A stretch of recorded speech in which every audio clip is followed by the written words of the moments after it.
विद्यार्थी मित्रांनो, मी प्राध्यापक डॉक्टर बायची वाळुंज, मराठा विद्याप्रसारक समाजाचे गुरुवर्य मामासाहेब दांडेकर कला, भगवंतरावाजे वाणिज्य व विज्ञान महाविद्यालय सिन्नर, अर्थशास्त्र विभाग, द्वितीय वर्ष वाणिज्य, सत्र तिसरे, विषय व्यावसायिक अर्थशास्त्र. विद्यार्थी मित्रांनो, आपण प्रथम सत्रासाठी व्यावसायिक अर्थशास्त्र या विषयाचे 2 प्रकरण त्या ठिकाणी संपवलेले आहेत. तिसरं प्रकरण आपण त्यावर सविस्तर चर्चा करत आहोत. आपण मागील तासिकेला मागील भागात आपण या केन्सच्या संबंधी असणारे म्हणजेच केन्स यांची रोजगाराच्या सनातन सिद्धांतावरील टीका किंवा केन्स यांनी सनातन सिद्धांतावरील टीका अभ्यासताना ज्या काही टीका केलेल्या आहेत अशा विविध ठिकाणांवर सविस्तर चर्चा केली. आज आपण प्रकरण 3 मधीलच केन्स यांचा रोजगाराचा सिद्धांत सविस्तरपणे अभ्यासणार आहोत. विद्यार्थी मित्रांनो, 1929-30च्या जागतिक महामंदीच्या काळात निर्माण झालेल्या अतिरिक्त उत्पादन साठे, मंदी, बेरोजगारीच्या विश्लेषणासाठी सनातन रोजगार सिद्धांत हा अपयशी ठरला. या पार्श्वभूमीवर बेरोजगारी का निर्माण होते, यावर उपाययोजना काय आहेत, या प्रश्नांच्या शोधातून केन्स प्रणीत आर्थिक विश्लेषणाचा उगम झाला आहे. या काळात J.M. केन्स यांनी 1936मध्ये general theory of employment, interest and money हा ग्रंथ प्रकाशित केला. या ग्रंथात त्यांच्या ग्रंथात त्यांनी सनातन सिद्धांतावर टीका करत आपला अपूर्ण रोजगार पातळीला संतुलनाचा सिद्धांत मांडला. केन्स यांचा रोजगार सिद्धांत सकलदर्शी किंवा सामान्य स्वरूपाचा आहे, हे देखील आपण त्या ठिकाणी लक्षात घेतले पाहिजे. विद्यार्थी मित्रांनो, केन्स यांनी आपल्या सिद्धांतात उपभोग फलन, गुंतवणूक फलन, भांडवलाची सीमांत लाभक्षमता आणि प्रभावी मागणी इत्यादी नवीन आर्थिक संकल्पनांचा उपयोग केलेला आहे. केन्स यांनी त्यांच्या सिद्धांतामध्ये प्रामुख्याने अर्थव्यवस्थेचा समतोल कसा होतो, रोजगार पातळी कशी ठरते, बेरोजगारी का निर्माण होते, ती कशी दूर करता येते, अशा अनेक प्रश्नांचा अभ्यास त्यांनी आपल्या या सिद्धांतामध्ये केलेला आहे. आणि या सिद्धांतातून त्या ठिकाणी सविस्तरपणे या रोजगाराच्या संदर्भात मांडणी जी केलेली आहेत, जी रूपरेषा जी केलेली आहेत, ते आपल्याला आपण त्या ठिकाणी अभ्यासणार आहोत. या ठिकाणी विद्यार्थी मित्रांनो, केन्स यांच्या सिद्धांतांची जर मांडणी जर पाहिली तर आपल्याला खऱ्या अर्थाने केन्स यांच्या मते देशाचे उत्पन्न, उत्पादन व रोजगार एकाच वेळी निश्चित होत असते. हे तिन्ही घटक समदिशेने बदलत असतात. त्यांच्या मते रोजगाराची पातळी समाजातील प्रभावी मागणीवर अवलंबून असते. आपण पाहतो की अर्थव्यवस्थेत प्रभावी मागणी कमतरतेतून बेकारीची समस्या उद्भवते. त्यामुळे बेरोजगारी दूर करण्यासाठी प्रभावी मागणीत वाढ झाली पाहिजे. अशी प्रभावी मागणी जितकी अधिक राहील तितका रोजगार अधिक असतो. या उलट प्रभावी मागणी कमी तितका रोजगार कमी असतो. प्रभावी मागणी समाजाच्या उपभोग खर्च व गुंतवणूक खर्च यावर अवलंबून असतो. म्हणजे विद्यार्थी मित्रांनो, बघा की या ठिकाणी केन्स यांनी या रोजगार पातळीची निश्चिती अभ्यासत असताना या महत्त्वाच्या घटकांना म्हणजेच प्रभावी मागणीला अतिशय महत्त्व त्या ठिकाणी दिलेले आहे. प्रभावी मागणी अतिशय महत्त्वाची आहे. त्या दृष्टीने समाजातील उपभोग खर्च असेल किंवा गुंतवणूक खर्च असेल, या दोघांवर त्या ठिकाणी ही प्रभावी मागणी अवलंबून असते, असं देखील केन्स त्या ठिकाणी सांगितलेलं आहे. त्यांनी जर या ठिकाणी एक तक्ता दिलेला आहे केन्स यांचा रोजगार सिद्धांताची रूपरेषा जर पाहिली तर या तक्त्यामध्ये आपल्याला असं लक्षात येतं की या ठिकाणी बघा विद्यार्थी मित्रांनो, आपल्याला दिसत आहेत की उत्पादन, रोजगार, त्या खालोखाल प्रभावी मागणी. आता प्रभावी मागणी, एकूण मागणी व एकूण पुरवठा या 2 घटकांवर त्या ठिकाणी अवलंबून असली, परंतु उपभोगी वस्तूंची मागणी, उपभोग फलन, गुंतवणूक फलन, भांडवली वस्तूंची मागणी, त्यानंतर एकूण उत्पन्न, उपभोग प्रवृत्ती, भांडवलाची सीमांत लाभक्षमता असेल, व्याजदर असेल, सरासरी उत्पन्न, उपभोग प्रवृत्ती असेल, भांडवली वस्तू पुरवठा असतील, भांडवली वस्तू अपेक्षित लाभदर असतील, किंवा मग रोख पैशाची मागणी किंवा रोख पैशाचा पुरवठा असेल, यामध्ये देखील आपण व्यवहार हेतू असेल, दक्षता हेतू असेल, सट्टेबाजी हेतू असेल, किंवा मग बँकांच्या चालू ठेवी असतील, कायदेशीर पैसा असेल, उच्च उत्पन्न पातळी असेल, उत्पन्न पातळी असेल किंवा व्याजदर असेल. म्हणजे विद्यार्थी मित्रांनो, अशा या रूपरेषा जर पाहिली आपल्याला, तर या रूपरेषेवरून आपल्याला केन्स यांचा सनातन रोजगार, केन्स यांचा हा रोजगाराचा सिद्धांत सविस्तरपणे या रूपरेषेवरून देखील आपल्याला लक्षात येतो की या ठिकाणी त्यांनी जी रूपरेषा मांडलेली आहेत, त्यांनी ज्या घटकांना महत्त्व दिलेले आहेत, त्यांनी जी घटकांची सविस्तरपणे मांडणी आपल्या या सिद्धांतामध्ये केलेली आहेत, असे सिद्धांत आपण अभ्यासताना सविस्तरपणे त्या ठिकाणी पाहणार आहोत. आपण लक्षात घेतो की या ठिकाणी केनचा सिद्धांत हा रोजगाराच्या सर्व पातळ्यांशी संबंधित आहे. पूर्ण व अपूर्ण रोजगाराच्या स्थितीत हा देखील हा सिद्धांत लागू पडतो. केन्सने संपूर्ण आर्थिक व्यवस्थेचा देखील विचार केलेला आहे. तसेच केन्सने मागणी, उपभोग, गुंतवणूक, बचत, रोजगार, उत्पन्न, उत्पादन यांचा विचार करताना संपूर्ण अर्थव्यवस्था विचारात घेऊन देखील तो विचार केलेला आहे. विद्यार्थी मित्रांनो, लक्षात घ्या, केन्सच्या या विश्लेषणाला कालमर्यादा देखील नाही. ते सर्वसाधारण किंवा कोणत्याही क्षणी देखील लागू होण्यासारखे आहे. असा हा रोजगाराचा सिद्धांत अभ्यासत असताना त्यांनी ह्या रूपरेषेमध्ये त्या ठिकाणी थोडक्यात जी मांडणी केली आहे, त्या मांडणीनंतर आपण केन्स यांच्या सिद्धांताची गृहिती जी काय आहे, त्या गृहितांवर खऱ्या अर्थाने हा सिद्धांत देखील अवलंबून आहेत. अशी गृहिती देखील पाहणे अपेक्षित ठरते, ही देखील आपण लक्षात घेतली पाहिजे. विद्यार्थी मित्रांनो, रोजगारविषयक सिद्धांताची मांडणी करताना केन्स यांनी जी गृहीत परिस्थिती घेतली आहे ती लक्षात घेतली तर त्यातून सिद्धांताचे स्पष्टीकरण अधिक सुलभतेने आपल्याला करता येते. अशी विविध गृहिती या ठिकाणी आपल्याला दिसत आहेत. त्यामध्ये पहिलं जे गृहीत आहे ते विश्लेषणासाठी अल्पकाळ गृहीत धरलेलं आहेत. विद्यार्थी मित्रांनो, आपल्याला माहिती असेल की केन्सने से यांच्या नियमावर अतिशय टीका केली. सेच्या नियमामध्ये जो दीर्घकाळ आहे त्यावर सविस्तर केन्सने टीका केलेली आहे आणि त्यांच्या मते हा अल्पकाळ अतिशय महत्त्वाचा आहे.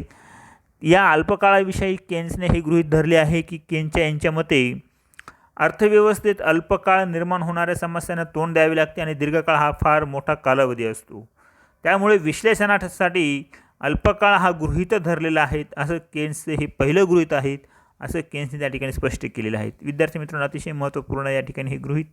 त्यानंतर दुसरं जे गृहीत आहे ते मौद्रिक अर्थव्यवस्था. विद्यार्थी मित्रांनो, केन्सच्या मते पैसा किंवा मुद्रा ही स्वतंत्र वस्तू असून आर्थिक व्यवहारात ती महत्त्वपूर्ण भूमिका बजावत असते. त्यांनी पैशाच्या मूल्य संग्रहण असेल या कार्यावर विशेष महत्त्व दिलेले आहेत. त्यामुळे मौद्रिक अर्थशास्त्र हे देखील त्यामुळेच उदयास आलेले आहेत, असं केन्सने त्या ठिकाणी स्पष्ट केलेलं आहे. विद्यार्थी मित्रांनो, पैसा हा अतिशय महत्त्वाचा घटक आहे. आपण पाहतो की जी काही मागणी असेल, पुरवठा असेल, या दृष्टीने किंवा मौद्रिक अर्थव्यवस्थेच्या दृष्टीने पैशाचे मूल्य संग्रहण कार्यावर हे विशेष भर देणे केन्सला उचित वाटते. म्हणून त्या ठिकाणी आपल्या या रोजगाराच्या सिद्धांतामध्ये हे महत्त्वाचं गृहीत त्या ठिकाणी मौद्रिक अर्थव्यवस्था या ठिकाणी केन्सने त्या ठिकाणी मांडलेलं आहे. त्यानंतर तिसरं जे गृहीत आहे ते पूर्ण स्पर्धा.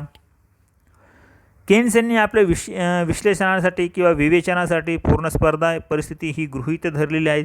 म्हणजे केन्सने या ठिकाणी या गृहीताला देखील अतिशय महत्त्व दिलेले आहे की या ठिकाणी पूर्ण स्पर्धा परिस्थिती काय आहे, यावर आपण त्या ठिकाणी सविस्तर चर्चा करणार आहोत पुढील काही भागात. हे लक्षात घ्या विद्यार्थी मित्रांनो, हे देखील गृहीत मांडलेलं आहेत या सिद्धांतामधील. त्यानंतर चौथं जे गृहीत आहे ते म्हणजे भांडवलशाही अर्थव्यवस्था. केन्स यांनी आपल्या या रोजगार सिद्धांतासाठी भांडवलशाही अर्थव्यवस्था ही गृहीत धरून मांडणी केलेली आहे. त्यांनी साम्यवादी किंवा मिश्र अर्थव्यवस्थेचा विचार केलेला नाही.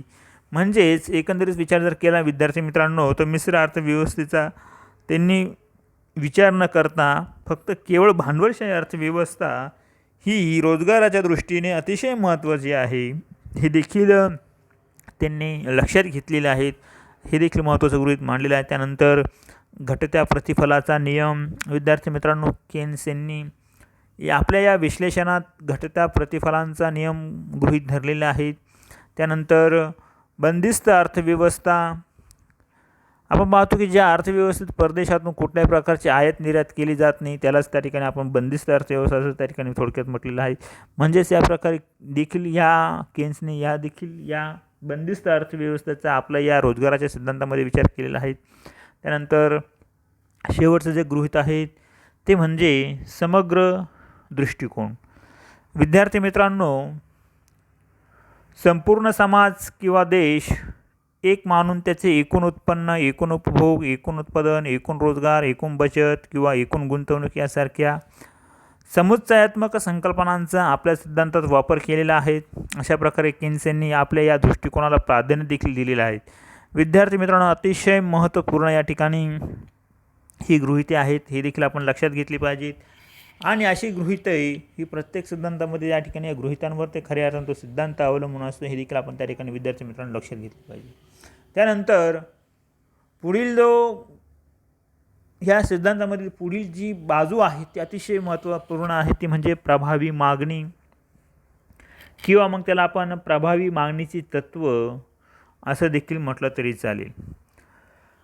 आता केन्सने किंवा प्रभावी मागणीचे तत्त्व हे केन्स यांच्या रोजगाराच्या सर्वसाधारण सिद्धांताच्या केंद्रस्थानी आहे. विद्यार्थी मित्रांनो, या सिद्धांतानुसार रोजगाराची संख्या अर्थव्यवस्थेतील प्रभावी मागणीच्या पातळीवर अवलंबून असते.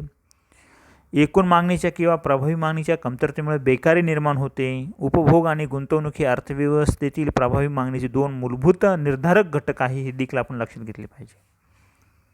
आपण पाहतो की प्रभावी मागणीची पातळी रोजगाराची पातळी कशी निश्चित करते व त्यातून अर्थव्यवस्थेतील उत्पादन व उत्पन्नाची पातळी कशी निश्चित होते, हे देखील आपण त्या ठिकाणी पाहतो की म्हणजेच अशा प्रकारे रोजगाराची पातळी ही उपभोग व गुंतवणुकीने निश्चित होते. परंतु आधुनिक काळातील भांडवलशाही अर्थव्यवस्था, सरकारचा हस्तक्षेप व सार्वजनिक क्षेत्राचे अस्तित्व यामुळे मिश्र अर्थव्यवस्था या स्वरूपाच्या दिसून आलेल्या आहेत. आपण पाहतो की त्यामुळे सरकारचा खर्च हा देखील आधुनिक अर्थव्यवस्थेतील प्रभावी मागणीचा महत्त्वाचा घटक त्या ठिकाणी मानला जातो. आता या ठिकाणी विद्यार्थी मित्रांनो, सामान्यतः मागणी म्हणजे वस्तू खरेदी करण्याची इच्छा होय. कोणतीही मागणी किंवा कोणतीही मागणी प्रभावी मागणी असू शकत नाही. या मागणीस पैशाचे पाठबळ व पैसा खर्च करण्याची तयारी ही आवश्यक असते. त्यामुळे सामान्य मागणी ही प्रभावी मागणी तेव्हाच ठरते जेव्हा व्यक्ती आपली उत्पन्न, उपभोग्य वस्तू किंवा भांडवली वस्तूंच्या खरेदीसाठी प्रत्यक्षपणे खर्च करतात. केवळ इच्छा असणे म्हणजे मागणी नव्हे, ते खर्च करणे अतिशय महत्त्वाचं आहे. ज्यावेळेस पैसा खर्च केला जातो, पैशाचे पाठबळ व पैसा खर्च करण्याची ज्यावेळी तयारी आवश्यक असते, त्यावेळी सामान्य मागणी ही प्रभावी मागणी तेव्हाच ठरते जेव्हा मग आपले उत्पन्न ती व्यक्ती उपभोगी वस्तू किंवा भांडवली वस्तूंच्या खरेदीसाठी करत असतो. म्हणजे प्रत्यक्षपणे खर्च करतो तेव्हा जी एकूण मागणी ही एकूण पुरवठ्याबरोबर असते तेव्हाच प्रभावी मागणी ठरत असते. अशी ही प्रभावी मागणी रोजगाराच्या सिद्धांतामध्ये रोजगाराच्या दृष्टीने अतिशय महत्त्वाचे आहे, असं केन्स त्या ठिकाणी दाखवून देण्याचा प्रयत्न केलेला आहे. तसेच प्रभावी मागणी म्हणजे रोजगाराच्या भिन्न पातळीला अर्थव्यवस्थेतील उपभोग्य व भांडवली वस्तूंची असलेली मागणी होय. विद्यार्थी मित्रांनो, लक्षात घ्या की प्रभावी मागणी म्हणजे रोजगाराच्या भिन्न पातळीला अर्थव्यवस्थेतील उपभोग्य व भांडवली वस्तूंची असलेली मागणी होय. विशिष्ट रोजगार पातळीला जेव्हा एकूण मागणीबरोबर एकूण पुरवठा होतो त्या संतुलनाला आपण प्रभावी मागणी असे म्हणतात.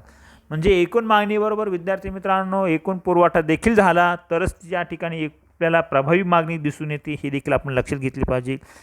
दोघंही समसमान असले तरच आपल्याला प्रभावी मागणी त्या ठिकाणी दिसून येते किंवा दोघांची संतुलनाची स्थिती असेल त्यावेळेस आपल्याला प्रभावी मागणी त्या ठिकाणी दिसून येते. आता या ठिकाणी विद्यार्थी मित्रांनो आपण पाहिलं तर बेकारीचे कारण देखील असतात. बेकारीचे काय कारण असेल की भांडवलशाही अर्थव्यवस्थेत बेकारी अस्तित्वात येण्याचे कारण म्हणजे प्रभावी मागणीची कमतरता होय. आता ही बेकारी का निर्माण होते की ह्या प्रभावी मागणीमुळेच निर्माण होते. म्हणजेच एकूण मागणी पर्याप्त किंवा पुरेशी नसणे होय. समाजाचे एकूण उपभोग खर्च व एकूण गुंतवणूक खर्चावर प्रभावी मागणी अवलंबून असते. उत्पन्न वाढत असताना एकूण उपभोगात वाढ होते, परंतु उत्पन्नात होणाऱ्या वाढीपेक्षा उपभोगात होणारी वाढ ही कमी असते, हे लक्षात घ्या. म्हणून अर्थव्यवस्थेत बेकारी दूर करावयाची झाल्यास गुंतवणुकीत वाढ करून प्रभावी मागणीत वाढ करणे आवश्यक ठरते.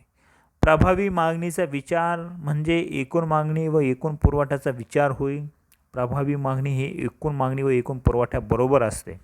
आपण पाहतो की ज्यावेळी समाजामध्ये जशी मागणी होते त्याबरोबर पुरवठाही देखील झाला तरच त्या ठिकाणी आपल्याला एकूण त्याच वेळेस आपल्याला प्रभावी मागणी दिसून येते. परंतु बेकारीची देखील कारण असते की बेकारी देखील त्या ठिकाणी आपल्याला समाजामध्ये दिसते की एकूण उपभोग खर्च व गुंतवणूक खर्चावर प्रभावी मागणी त्या ठिकाणी प्रभावी मागणी अवलंबून असते. परंतु उत्पन्न वाढत असताना समजा एकूण उपभोगात वाढ होते, परंतु उत्पन्नात होणाऱ्या वाढीपेक्षा उपभोगात होणारी वाढ ही कमी असते. म्हणून त्या ठिकाणी आपण म्हणू शकतो की अर्थव्यवस्थेत बेकारी दूर करावयाची असल्यास गुंतवणुकीत देखील वाढ करणे ही प्रभावी मागणीच्या दृष्टीने महत्त्वाची असते. बेकारी त्या ठिकाणी दूर करायची असला ती प्रभावी मागणी त्या ठिकाणी वाढ करणे देखील गरजेचं असते, असं देखील त्या ठिकाणी आपल्याला सांगता येईल विद्यार्थी मित्रांनो. त्यानंतर आपण पाहूया पुढील भागात म्हणजे त्या ठिकाणी एकूण मागणी किंवा एकूण पुरवठा यावर आपण जर सविस्तर जर चर्चा केली तर एकूण पुरवठा फलन काय सांगते किंवा एकूण मागणी फलन काय सांगते यानुसार जर विचार केला विद्यार्थी मित्रांनो तर आपल्याला खऱ्या अर्थाने हा रोजगाराचा सिद्धांत आपल्याला लक्षात येईल. आता या ठिकाणी विद्यार्थी मित्रांनो केन्सच्या मते एकूण मागणी म्हणजे एक उपभोग्य वस्तूंची एकूण मागणी अधिक भांडवली वस्तूंची मागणी होय. आता एकूण मागणी म्हणजे पुन्हा एकदा सांगतो विद्यार्थी मित्रांनो लक्षात घ्या की उपभोग्य वस्तूंची एकूण मागणी अधिक भांडवली वस्तूंची मागणी होय. त्याच वेळेस एकूण मागणी आपल्याला दिसून येते. आता ही मागणी रोजगाराच्या भिन्न पातळीवर भिन्न असते. उत्पादक घटकांना कामाला लावून जे उत्पादन करतो ते उत्पादन बाजारात विकले असता त्यातून मिळणारे अपेक्षित प्राप्ती किंवा उत्पन्न होय, त्यालाच आपण एकूण मागणी असे म्हणतो. अशा प्रकारे समजा विविध उद्योगांमध्ये असलेल्या श्रमिकांनी केलेले उत्पादन विकून जी विक्री किंमत मिळण्याची अपेक्षा असते ते म्हणजेच एकूण मागणी किंमत होय. रोजगाराच्या भिन्न पातळीला असलेली एकूण मागणी दर्शविणाऱ्या तक्त्याला एकूण मागणी फलन असं देखील त्या ठिकाणी म्हटलं जातं. विद्यार्थी मित्रांनो या दृष्टीने हे दोन महत्त्वाचे घटक अतिशय महत्त्वाचे आहे, एकूण मागणी एकूण पुरवठा. परंतु या ठिकाणी विद्यार्थी मित्रांनो लक्षात घ्या की रोजगाराची भिन्न पातळीला असलेली ही एकूण मागणी दर्शविणाऱ्या तक्त्याला आपण एकूण मागणी फलन असे म्हणतो. एकूण मागणी रोजगाराच्या पातळीवर अवलंबून असते. रोजगार जास्त तर मागणी जास्त व रोजगार पातळी कमी असताना एकूण मागणी कमी असते. म्हणून या ठिकाणी आपण असं म्हणू शकतो की एकूण श्रमिकांची संख्या एकूण अपेक्षित प्राप्ती मागणी फलन या ज्या गोष्टी आहेत त्या देखील अतिशय महत्त्वाच्या आहेत, हे देखील आपण त्या ठिकाणी लक्षात घेतले पाहिजे. म्हणजे विद्यार्थी मित्रांनो महत्त्वपूर्ण या ठिकाणी ही जी संकल्पना आहे ही संकल्पना आपण समजून घेतली तर निश्चितपणे आपण पाहू शकतो की रोजगार पातळी आणि त्याला असणारी मागणी ही देखील आपण त्या ठिकाणी लक्षात घेतो की केन्स यांच्या सिद्धांतात मागणी वक्र हा सामान्यतः मागणी वक्रापेक्षा हा भिन्न असून तो नेहमी खालून वर डावीकडून उजवीकडे वर जाणारा असतो, हे आपण लक्षात घेतले पाहिजे. याचाच अर्थ धनात्मक स्वरूपाचा तो असतो. रोजगार पातळी व एकूण मागणी हा समसंबंध त्या ठिकाणी दर्शवित असतो. ज्याप्रमाणे आपण म्हणतो की प्रभावी मागणी ही एकूण मागणीबरोबर एकूण पुरवठ्यावर अवलंबून असते, त्याप्रकारे या ठिकाणी ही एकूण मागणी त्यानंतर एकूण पुरवठ्याचा जर विचार केला विद्यार्थी मित्रांनो तर आपल्याला असं लक्षात येतं की या ठिकाणी आपण पाहू शकतो की उत्पादक जेव्हा श्रमिकांना रोजगार देतात तेव्हा त्यांना त्याशिवाय भूमी, भांडवल, कच्चा माल इत्यादी उत्पादन घटकांना काही किंमत देखील द्यावी लागते. म्हणजेच रोजगार निर्मिती करताना उत्पादकाला वेतनाशिवाय करावा लागणारा खर्च म्हणजेच पुरवठा किंमत होय. त्यामुळे उत्पादक निर्माण केलेल्या वस्तूंपासून विक्रीतून सर्व खर्च भरून निघावं म्हणून अपेक्षित उत्पन्न किंवा प्राप्तीची अपेक्षा म्हणजेच पुरवठा किंमत होय. त्यामुळे भिन्न रोजगार पातळीला एकूण पुरवठा किंमत ही भिन्न असते. त्यामुळे या पातळीला पुरवठा किंमत दर्शविणारा तक्ता हा थोडक्यात त्या ठिकाणी पुरवठा किंमत दर्शवित असतो, हे देखील आपण त्या ठिकाणी लक्षात घेतले पाहिजे. रोजगार पातळी अतिशय महत्त्वाची आहेत. त्याबरोबर आपण पाहतो की हा जो पुरवठा वक्र असतो तो नेहमी खालून वर म्हणजे डावीकडून उजवीकडे वर सरकणारा असतो. जेव्हा पूर्ण रोजगार पातळी गाठली जाते तेव्हा तो OY अक्षाला समांतर होतो, याचाच अर्थ तो धनात्मक असतो. कारण जसजशी रोजगार पातळी वाढत जाते तसतशी एकूण पुरवठा किंमतसुद्धा वाढत जाते. विद्यार्थी मित्रांनो, हे अतिशय महत्त्वपूर्ण स्टेटमेंट आहे. आपण त्या ठिकाणी त्याची नोंद घ्यावी. अतिशय महत्त्वपूर्ण या ठिकाणी ही बाब आहे, हे देखील आपण त्या ठिकाणी लक्षात घेतले पाहिजे. आता या ठिकाणी अर्थव्यवस्थेचे संतुलन आणि रोजगार पातळी कशी निश्चित होते हे देखील आपल्याला माहिती असणे गरजेचं आहे. म्हणजेच केन्स यांनी या सिद्धांतामध्ये देखील सविस्तरपणे मांडताना या संतुलनाचा देखील विचार केलेला आहे आणि आज ही जी रोजगाराची पातळी आहेत हे दर्शविण्याचा त्यांनी प्रयत्न केलेला आहे. विद्यार्थी मित्रांनो, या रोजगाराच्या पातळीला एकूण मागणी व एकूण पुरवठा समान असतात. ती रोजगाराची पातळी संतुलनावस्थेत असते. तसेच देशाची अर्थव्यवस्था ही संतुलनावस्थेत येऊन रोजगार पातळी कायम राहण्याची प्रवृत्ती देखील असते. म्हणजेच थोडक्यात आपण म्हणू शकतो की या ठिकाणी प्रभावी मागणी पातळीला अर्थव्यवस्थेतील रोजगार पातळी निश्चित करते. ज्या रोजगार पातळीला अर्थव्यवस्था संतुलित झाली ती पूर्ण रोजगार पातळी असतेच असे नाही, तर ती प्रभावी मागणी बिंदू नेहमी पूर्ण रोजगार पातळीला दर्शवित असतो. त्या ठिकाणी विद्यार्थी मित्रांनो, प्रभावी मागणी बिंदू नेहमी हा पूर्ण रोजगार पातळी दर्शवित नसून तो अपूर्ण रोजगार पातळीला सुद्धा संतुलित प्रस्थापित करू शकतो किंवा होऊ शकते, हे देखील आपण लक्षात घेतले पाहिजे. समजा एकूण मागणीत होणाऱ्या वाढीबरोबर पुरवठा वाढत गेला तर त्याचा संतुलन बिंदू उजवीकडे सरकतो, म्हणजेच नवीन रोजगार निर्माण होतो, हे देखील आपण लक्षात घेतले पाहिजे. म्हणजे ही प्रभावी मागणी अतिशय महत्त्वाची आहे. प्रभावी मागणीमुळेच नवीन रोजगाराला देखील चालना मिळू शकते. विद्यार्थी मित्रांनो, हे आपण लक्षात घेतले पाहिजे. तसेच होणाऱ्या या सततच्या वाढीतून पूर्ण रोजगार पातळी अवस्था येते. पूर्ण रोजगार पातळीनंतर ही एकूण मागणीत वाढ झाली तर अर्थव्यवस्थेमध्ये भाववाढ आपल्याला दिसून येते आणि उत्पादन व रोजगारात देखील त्या ठिकाणी भाववाढ येते. त्यामुळे त्याचा पुन्हा त्यावर परिणाम होतो व उत्पादन व रोजगारात त्या ठिकाणी भर पडत नाही, हे देखील आपल्याला दिसून येते. त्याचप्रमाणे केन्स यांनी एकूण पुरवठा अल्पकाळात स्थिर मानला आहे. त्यामुळे रोजगार पातळीवर परिणाम करणारा प्रभावी मागणीचा महत्त्वाचा घटक आहे. त्यामुळे अर्थव्यवस्थेत एकूण मागणी वाढविण्यासाठी उपभोग्य व भांडवली वस्तूंच्या मागणीत वाढ करावी लागते. एकूण उत्पादन पातळी व एकूण उपभोग पातळी यातील अंतर भरून काढण्यासाठी गुंतवणुकीत आपल्याला वाढ करावी लागते. जेव्हा गुंतवणूक वाढ झाली तर निश्चितपणे एकूण उत्पादन पातळीत देखील वाढ होते. हा त्यामागचा केन्स यांचा उद्देश. एकूण उपभोग पातळी जर यात अंतर भरून काढायचे असेल तर आपल्याला गुंतवणुकीत वाढ करावी लागते. जेव्हा आवश्यकतेपेक्षा गुंतवणूक कमी पडल्यास अर्थव्यवस्थेत त्यामुळे बेरोजगारी निर्माण होते, हे देखील आपण विद्यार्थी मित्रांनो लक्षात घेतले पाहिजे. अतिशय महत्त्वपूर्ण या ठिकाणी या संतुलनाच्या बाबतीत केन्स यांनी हे विचार मांडलेले आहेत, हे देखील आपण लक्षात घेतले पाहिजे. या संतुलनासाठी केन्स यांनी अर्थव्यवस्थेचे संतुलन एका कोष्टकाद्वारे त्या ठिकाणी दर्शविलेले आहेत. समोर आपल्याला कोष्टक दिसत आहेत. त्यामध्ये रोजगार पातळी, एकूण पुरवठा, एकूण मागणी 1, एकूण मागणी 2 या ठिकाणी दर्शविलेले आहेत. रोजगार पातळी 10, 15, 20, 25, 30, एकूण पुरवठा त्या ठिकाणी देखील वाढत गेलेला आहे. त्या तुलनेत एकूण मागणीत मोठ्या प्रमाणात वाढ झाली. त्याहीपेक्षा प्रभावी मागणीत त्या ठिकाणी आपल्याला मोठ्या प्रमाणावर त्या ठिकाणी वाढ होताना त्या ठिकाणी दिसून येते. म्हणजेच या ठिकाणी या तक्त्यात जर आपण पाहिलं विद्यार्थी मित्रांनो तर आपल्याला असंही लक्षात येतं की या ठिकाणी या कोष्टकावरून किंवा या तक्त्यावरून एकूण मागणी जो 1 आहे किंवा AD1 आहे ही असताना एकूण मागणी व एकूण पुरवठा जेथे समान होतात तेथे संतुलन होते. त्यानुसार 20 लाख लोकांना रोजगार मिळतो तेव्हा एकूण मागणी 1 म्हणजे AD व एकूण पुरवठा AS हे दोन्ही 200 कोटी इतके असून ते एकमेकास आपल्याला समान असताना दिसून येतात.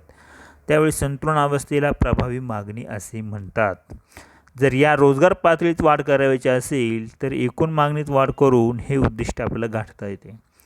जर नवीन एकूण मागणी 2 AD नुसार एकूण पुरवठा 400 कोटी असताना एकूण मागणी ही तेवढीच असून तेव्हा नवीन संतुलनाने 30 लाख रोजगार त्या ठिकाणी लोकांना प्राप्त होतो. या स्थितीला प्रभावी मागणी म्हणतात. कारण एकूण पुरवठा हा एकूण मागणी एवढा अल्पकालीन समतोलत अवस्थेत असतो असं त्या ठिकाणी आपल्याला सांगता येईल. विद्यार्थी मित्रांनो, अतिशय महत्त्वपूर्ण हा त्या ठिकाणी एक पुन्हा आकृती दिली आहेत. या आकृतीवरून या एकूण मागणी व एकूण पुरवठा संतुलन याची सविस्तरपणे त्या ठिकाणी या आकृतीच्या माध्यमातून त्या ठिकाणी आपल्याला पाहता येईल की ही जी काही आकृती आहे त्या आकृतीमध्ये आपल्याला पाहतो की या ठिकाणी विद्यार्थी मित्रांनो आपण पाहतो की आकृतीमध्ये दर्शविल्याप्रमाणे वरील आकृतीमध्ये किंवा या शेजारी या आकृतीमध्ये आपण पाहतो आहोत की ओ वाय अक्षावर एकूण मागणी व एकूण पुरवठा, ओ एक्स अक्षावर रोजगार व उत्पन्न पातळी त्या ठिकाणी दर्शविलेली आहेत.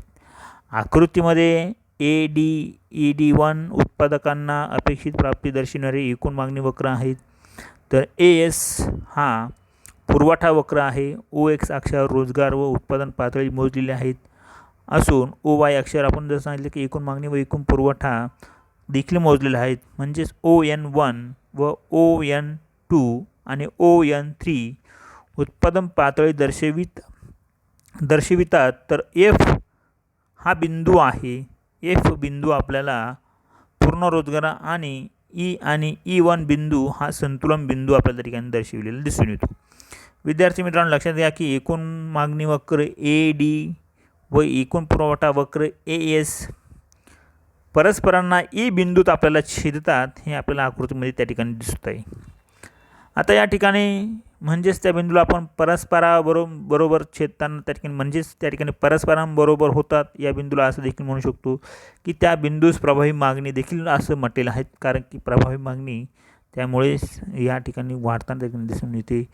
तेव्हा ON2 एवढी उत्पादन व रोजगार पातळी असणे म्हणजेच ON2 रोजगार पातळीला ON2 बरोबर एकूण खर्च बरोबर एकूण उत्पन्न आहे. केवळ E बिंदूत सुरुवातीस संतुलन होते.